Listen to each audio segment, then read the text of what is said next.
प्रधानमंत्री ने आम नागरिकों के जीवन की गुणवत्ता को बेहतर बनाने का दोहराया संकल्प। कहा, सरकार मध्यम वर्ग की उम्मीदों को पूरा करने की दिशा में कर रही काम। स्वास्थ्य के क्षेत्र में स्टार्टअप की मदद से राज्य में बड़े बदलाव की पहल। मुख्यमंत्री ने मेडटेक डिस्ट्रिक्ट सैंडबॉक्स कार्यक्रम किया लॉन्च। बेहतर स्वास्थ्य सेवा पर बल। रांची में भाजपा प्रदेश पदाधिकारियों की बैठक में भावी कार्यक्रमों को लेकर विमर्श। जिलों में होगी किसान गोष्ठियां। योग दिवस के भव्य आयोजन की तैयारी। और राज्य के कुछ और इलाकों में पहुंचा मानसून। 4-5 दिनों में और आगे बढ़ने की संभावना। 21 जून तक बारिश के आसार। 19 तक आंधी वज्रपात की आशंका।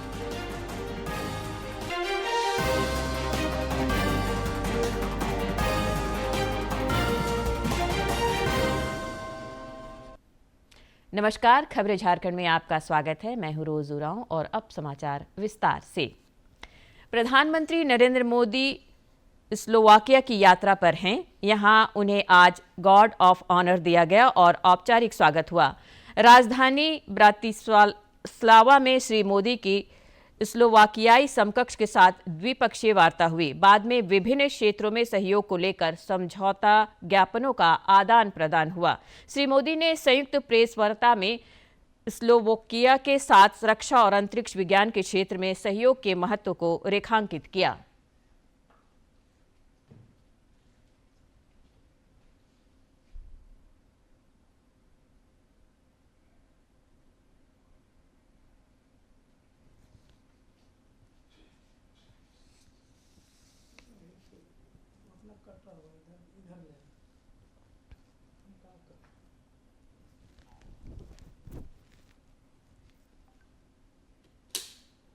(2017) में स्लोवाकिया की पहली सैटेलाइट भारत द्वारा लॉन्च की गई थी।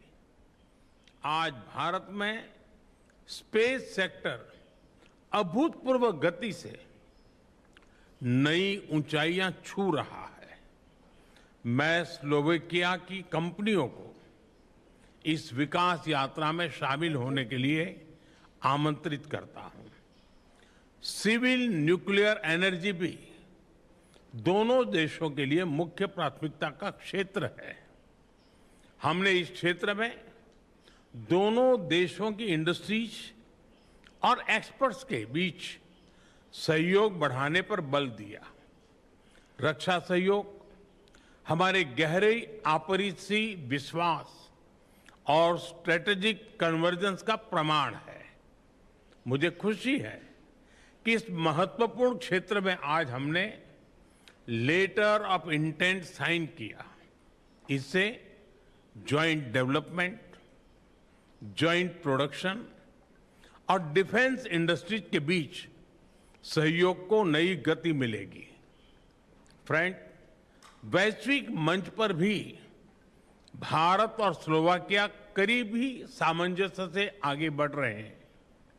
हम सहमत हैं कि सभी विवादों और तनावों का समाधान शांतिपूर्ण तरीके से किया जाना चाहिए।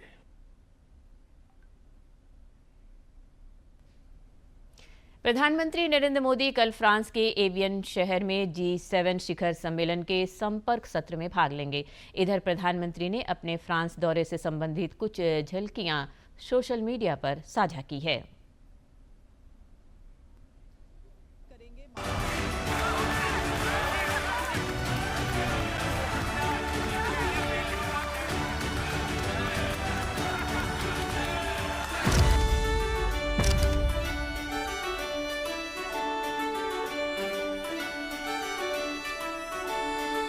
कुछ रिलेशंस ऐसे होते हैं जो शेयर्ड इंटरेस्ट के साथ साथ शेयर्ड विजन से भी ड्राइव होते हैं। भारत और फ्रांस का रिश्ता कुछ ऐसा ही है।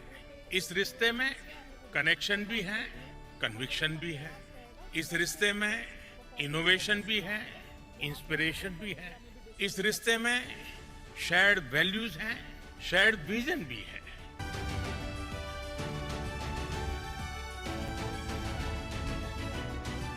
Prime Minister, I would like to congratulate you. A few days ago, you've become the Prime Minister with the longest serving time since the independence of India. Bharat innovates का ये मंच भारत के टैलेंट और यूरोपियन कैपिटल के बीच एक bridge बन रहा है, एक ऐसा प्लेटफॉर्म जहां भारत के यंग माइंड्स को यूरोपियन एक्सपर्टीज से जुड़ने का अवसर मिल रहा है। आपको यहाँ भारत के भविष्य की झलक दिखाई देती है।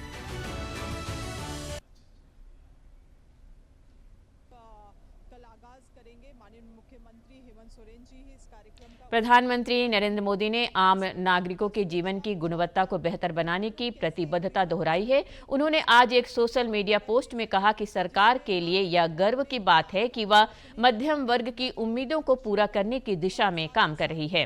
पिछले दशक में केंद्र सरकार ने मध्यम वर्ग के अवसरों तक आसान पहुंच सुनिश्चित बनाने, बेहतर बुनियादी ढांचे, सस्ते स्वास्थ्य सेवा और अच्छी शिक्षा तथा बेहतर सार्वजनिक सेवाओं पर ध्यान केंद्रित किया है। आज के दिन में हमारी सरकार का महत्वाकांक्षा योजना है। हर एक जिला में एक कृषि पाठशाला का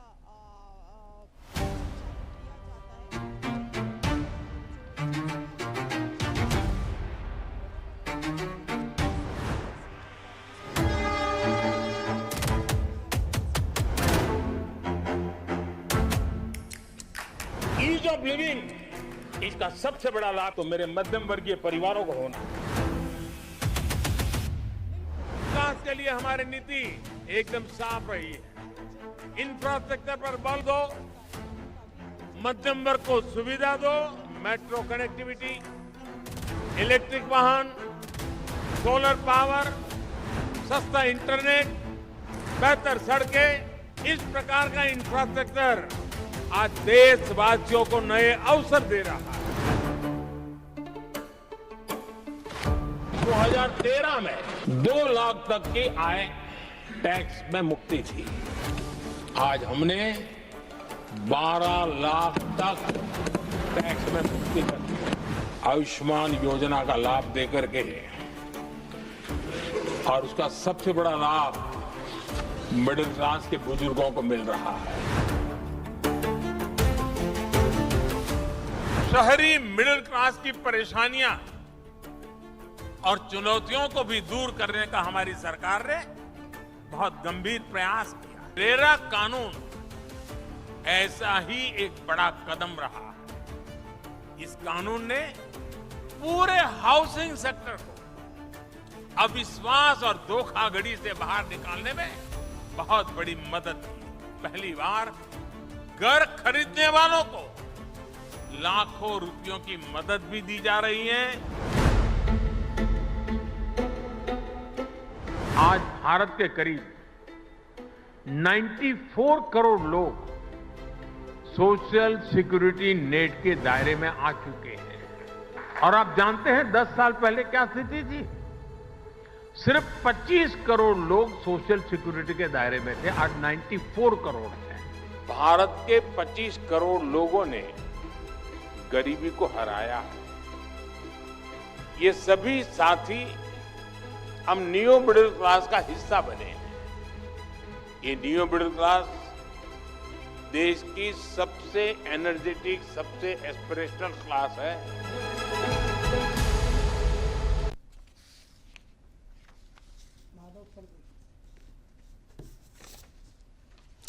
केंद्र सरकार के विकासोन्मुख कार्यों का लाभ समाज के हर वर्ग को मिला है। प्रधानमंत्री उज्ज्वला योजना महिलाओं के लिए वरदान साबित हुई है।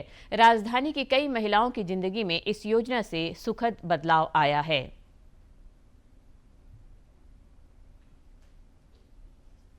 एक समय था जब रांची के सुकुरहुटू गांव की महिलाओं का ज्यादातर समय रसोई के लिए लकड़ी के जुगाड़ और दोनों समय का भोजन बनाने में बीतता था। गांव की लक्ष्मी बताती हैं कि उन्हें जलावन की लकड़ियों के इंतजाम में दूर जंगल की ओर जाना पड़ता था। लक्ष्मी कहती हैं कि केंद्र सरकार की प्रधानमंत्री उज्ज्वला योजना आने के बाद उनकी जिंदगी काफी बदल गई है। उससे वो सबको बीमारी भी हो जाती थी, और जैसे बरसात का दिन हुआ तो लकड़ी को बाहर जाके रखते थे तो उसमें पानी से भीग भी जाता था और वो जलता नहीं था। और अब जब गैस सिलेंडर आ गया है तो उसमें गैस से खाना बनाने से घर में कुछ परेशानी नहीं होती है और किसी को ज़्यादा बीमार या खाना बनाने में टाइम का भी बचत हो जाता है। केंद्र सरकार का आभार जताते हुए गांव की फुल्को कहती हैं कि उज्ज्वला की रसोई गैस हो जाने से अब खाना झटपट बन जाता है और अब घर वालों को समय पर गरम गरम खाना परोस पाती हैं। डेगची बर्तन कलिया होता था, अब वो सब नहीं होता है। अब गैस अथी हो गया है तो समय से खाना भी बनता है, समय से सब काम भी होता है और गरम गरम खाना भी मिलता है खाने के लिए। इसी गांव की एक अन्य लाभुक महिला बसंती कहती है कि रसोई गैस पर खाना जल्दी बन जाता है जिससे समय की काफी बचत हो जाती है और अब वो कई दूसरे काम भी कर पाती हैं। था सामने में नहीं मिलता था और गैस का सुविधा अब हो गया है तो सरकार दिया गैस तो उसी से खाना बनाते हैं, टाइम का भी बचत होता है, जल्दी हो जाता है खाना। रसोई की कालिख देश की महिलाओं के लिए किसी अभिशाप से कम नहीं थी। प्रधानमंत्री उज्ज्वला योजना उस अभिशाप से महिलाओं की आजादी का प्रतीक है।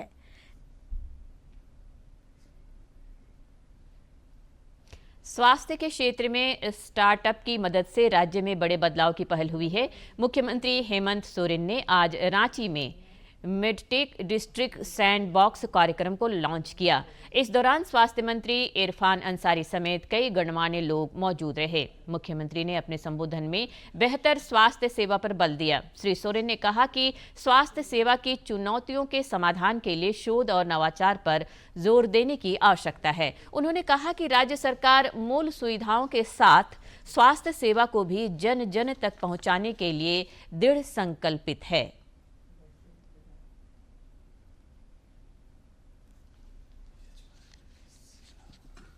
नए नए समयों में नए नए तरीके से नए नए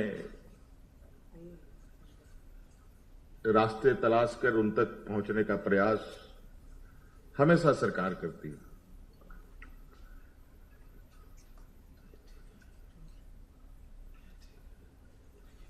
और आज इस सभा में स्वास्थ्य की चुनौतियों को हम कैसे सरल बनाएं,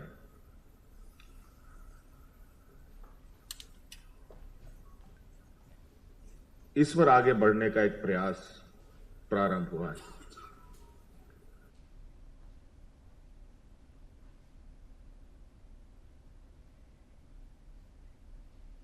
प्रदेश भाजपा कार्यालय में आज पार्टी पदाधिकारियों की बैठक हुई। इस दौरान संगठनात्मक और जन सरोकार से जुड़े भावी कार्यक्रमों पर चर्चा हुई। पिछले महीने चले कार्यक्रमों की भी समीक्षा हुई। बैठक में प्रदेश अध्यक्ष आदित्य प्रसाद साहू और नेता प्रतिपक्ष बाबूलाल मरांडी तथा संगठन महामंत्री कर्मवीर सिंह समेत अन्य पदाधिकारी मौजूद रहे। बाद में पत्रकारों से बातचीत करते हुए प्रदेश महामंत्री अमर कुमार बावरी ने बताया कि राष्ट्रीय अध्यक्ष नितिन नबीन के निर्देश पर हर महीने प्रदेश पदाधिकारियों की बैठक 15 तारीख को हुआ करेगी, जिसकी आज से शुरुआत हुई है। श्री बावरी ने बताया कि पार्टी के किसान मोर्चा की ओर से केंद्र सरकार के 12 वर्ष की उपलब्धियों के सिलसिले में सभी जिलों में गोष्ठियां आयोजित की जाएगी। योग दिवस को भी भव्य तरीके से मनाया जाएगा। इसके अलावा कुछ अन्य कार्यक्रम भी आयोजित किए जाएंगे। अभी हमारा 21 तारीख को योगा दिवस है। अपने 12 साल के जो कार्यक्रम चल रहे हैं उसमें अपने किसान मोर्चा के द्वारा प्रत्येक जिले में एक ऑर्गेनिक खेती की संगोष्ठी है।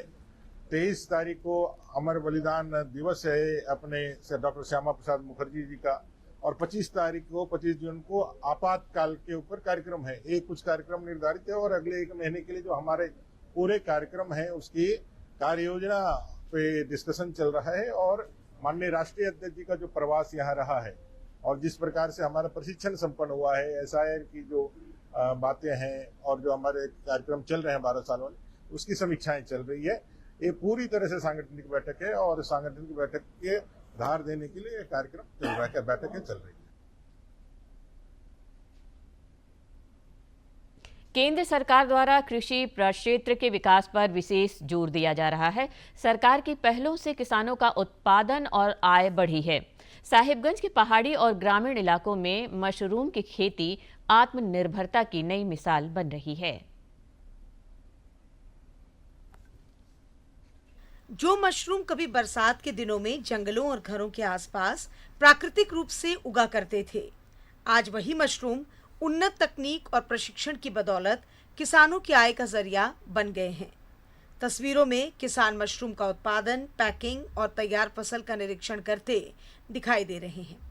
बोरियों की तेलो पंचायत में खूबलाल पंडित और राम बाबू की पहल से अब गांव के कई परिवार इस खेती से जुड़कर बेहतर आमदनी कर रहे हैं, जबकि उत्पादन के बाद बचा अवशेष जैविक खाद के रूप में उपयोग किया जा रहा है। ये मशरूम ही मेरा एक स्रोत है और इसी स्रोत के चलते हम आगे बढ़ रहे हैं। आत्मा की ओर से यानी कि बहुत संतुष्ट हैं और हम आगे बढ़ रहे हैं। मशरूम जो 2-3 बार उपजा के जो हम लोग उसका भूसा को जो है ना रख देते हैं 2-3 महीना गड्ढा में, और गड्ढा के बाद ले के खेत में डालते हैं।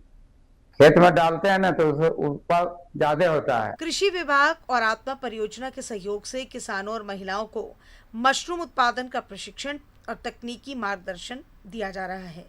यही वजह है कि अब महिलाएं घरेलू जिम्मेदारियों के साथ मशरूम उत्पादन से जुड़कर परिवार की आय बढ़ा रही हैं, जबकि स्थानीय बाजारों में बढ़ती मांग किसानों को बेहतर आमदनी का अवसर दे रही है। मशरूम की खेती में 3 अलग अलग प्रकार के मशरूम होते हैं। ऑयस्टर मशरूम होते हैं, बटन मशरूम होते हैं और मिल्की मशरूम होती है। तो ये आप देख सकते हैं कि ये मिल्की मशरूम का एक प्रजाति है जिसकी सेल्फ लाइफ काफ़ी अच्छी होती है। मतलब ये अगर आपने इसको मतलब इसके ऊपर काम किया, इसको उगाया, तो इसकी जो सेल्फ लाइफ की जो टाइम पीरियड होती है वो काफ़ी ज़्यादा होती है। बहुत अच्छा लग रहा है खेती करने में। घर में बैठे हुए जो धूप में हमको जाना नहीं पड़ता है, बैठे घर बैठे सब हमको उपज मिलता है, तो बहुत अच्छा लग रहा है। बहुत अच्छा इनकम भी हो रहा है। साहिबगंज में मशरूम की खेती आत्मनिर्भर भारत और वोकल फॉर लोकल की अवधारणा को मजबूत कर रही है।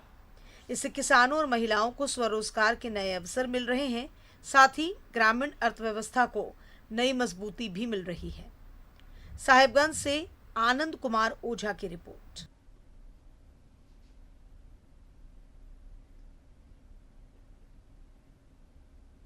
राज्यसभा चुनाव को लेकर राज्य में राजनीतिक सरगर्मी लगातार बढ़ती जा रही है। 18 जून को राज्यसभा चुनाव के लिए मतदान होना है।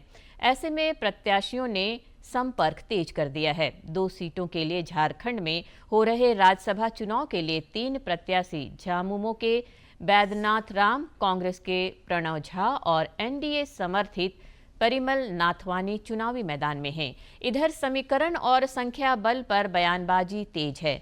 भाजपा के प्रदेश महामंत्री अमर कुमार बावरी ने रांची में कहा कि जब इंडी गठबंधन के पास संख्या बल है तब उन्हें विपक्ष पर आरोप लगाने की क्या जरूरत है। बार यहाँ राज्यसभा के सांसद थे, उन्होंने आकर के हमारे प्रदेश अध्यक्ष जी से आग्रह किया कि हमारे पास संख्या बल है, आप यदि हमें समर्थन देंगे तो मैं देखूंगा। तो कांग्रेस के और इस गठबंधन के विरोध में हम लोगों ने लड़ना स्वीकार किया है और हम लोगों ने इसीलिए एक निर्दलीय प्रत्याशी को समर्थन दिया है। चिंता करने की कोई बात ही नहीं है। अगर यदि आप समझते हैं कि गठबंधन आपके साथ है तो चिंता को क्या बात है, मैं तो ये समझ ही नहीं पाता हूँ। सरकार उनकी है, विधायक उनका है, गठबंधन उनका है, तो इस तरह के चिंता दिखाने का, बताने का क्या पर्पस है। ये साफ दिखलाता है चिंता उनकी कि उनके अंदर खटराग है, उनके अंदर एका नहीं है, उनके अंदर जो है वर्ड और एक्शन साथ नहीं है। उनके जो भी कार्य है, जो कहते हैं उसके ठीक विपरीत जाता है।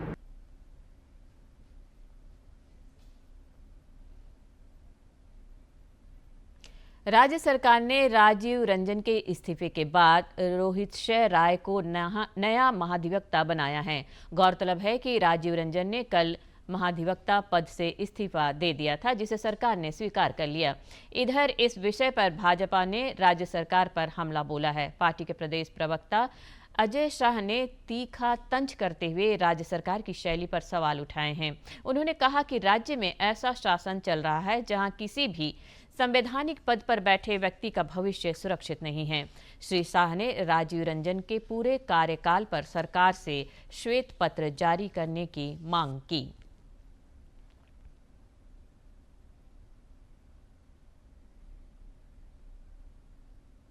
अंतर्राष्ट्रीय योग दिवस का मुख्य कार्यक्रम 21 जून को कोलकाता में आयोजित किया जाएगा।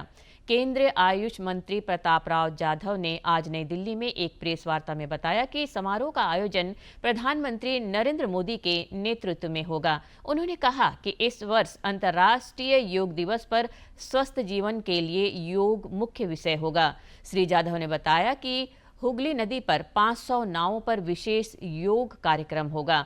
देश दुनिया में योग दिवस के लिए अभूतपूर्व समर्थन मिल रहा है। यह विश्व के अच्छे स्वास्थ्य का स्वरूप ले चुका है।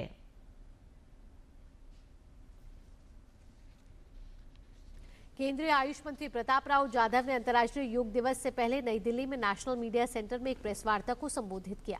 केंद्रीय मंत्री ने इस मौके पर कहा कि योग एक वैश्विक जन आंदोलन बन चुका है और यह स्वस्थ जीवन और दीर्घायु के लिए अत्यंत महत्वपूर्ण भूमिका निभा रहा है। उन्होंने इस साल के आयोजन पर जानकारी देते हुए बताया कि मुख्य कार्यक्रम 21 जून को कोलकाता रेड रोड पर आयोजित किया जाएगा, जिसका नेतृत्व प्रधानमंत्री करेंगे। इसके साथ ही हुगली नदी पर 500 नावों पर एक साथ योग अभ्यास का भी विशेष कार्यक्रम रखा गया है। योग आज एक वैश्विक जन आंदोलन बन चुका है। इस वर्ष अंतर्राष्ट्रीय योग दिवस 2026 को वैश्विक स्तर पर अभूतपूर्व समर्थन प्राप्त हो रहा है। Indian council for cultural relation के समन्वय से विश्व भर में भारत के 210 से अधिक विदेशी मिशनों द्वारा लगभग 2500 स्थानों पर अंतर्राष्ट्रीय योग दिवस कार्यक्रम आयोजित किए जा रहे हैं। योग आज भारत की सांस्कृतिक विरासत से आगे बढ़कर संपूर्ण विश्व के साझा स्वास्थ्य आंदोलन का स्वरूप ले चुका है।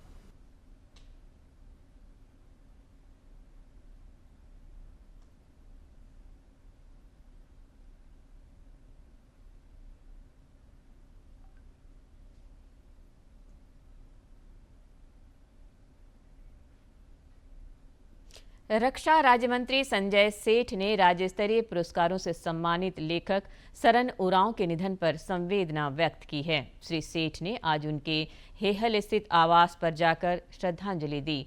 उन्होंने परिजनों से मिलकर उन्हें ढांढस बंधाया और सरन उरांव के कला और संस्कृति के क्षेत्र में किए गए योगदान को याद किया। रक्षा राज्य मंत्री ने कहा कि लेखन और कला के क्षेत्र में उनका योगदान सदा अविस्मरणीय रहेगा।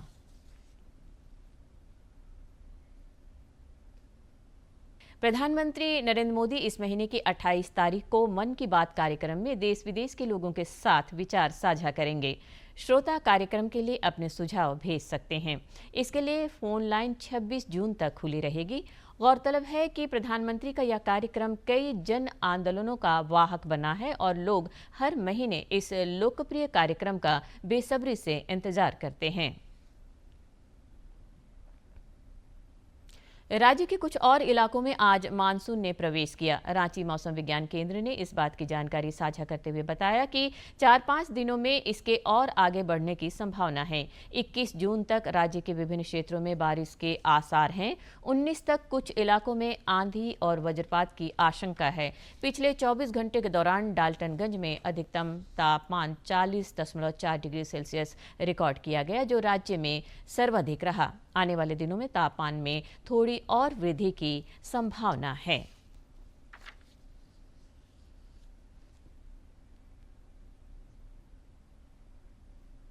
अंत में मुख्य समाचार एक बार फिर।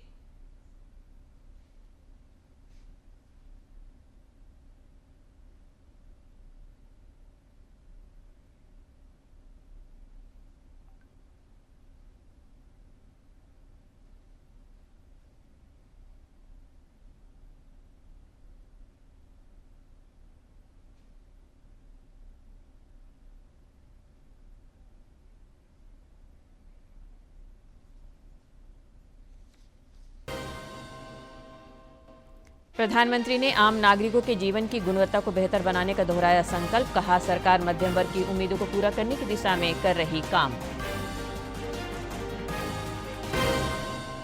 स्वास्थ्य के क्षेत्र में स्टार्टअप की मदद से राज्य में बड़े बदलाव की पहल। मुख्यमंत्री ने मेडटेक डिस्ट्रिक्ट सैंडबॉक्स कार्यक्रम किया लॉन्च, बेहतर स्वास्थ्य सेवा पर बल। रांची में भाजपा प्रदेश पदाधिकारियों की बैठक में भावी कार्यक्रमों को लेकर विमर्श, जिलों में होगी किसान गोष्ठियां, योग दिवस के भव्य आयोजन की तैयारी। और राज्य के कुछ और इलाकों में पहुंचा मानसून, 4-5 दिनों में और आगे बढ़ने की संभावना, 21 जून तक बारिश के आसार, 19 तक आंधी वज्रपात की आशंका।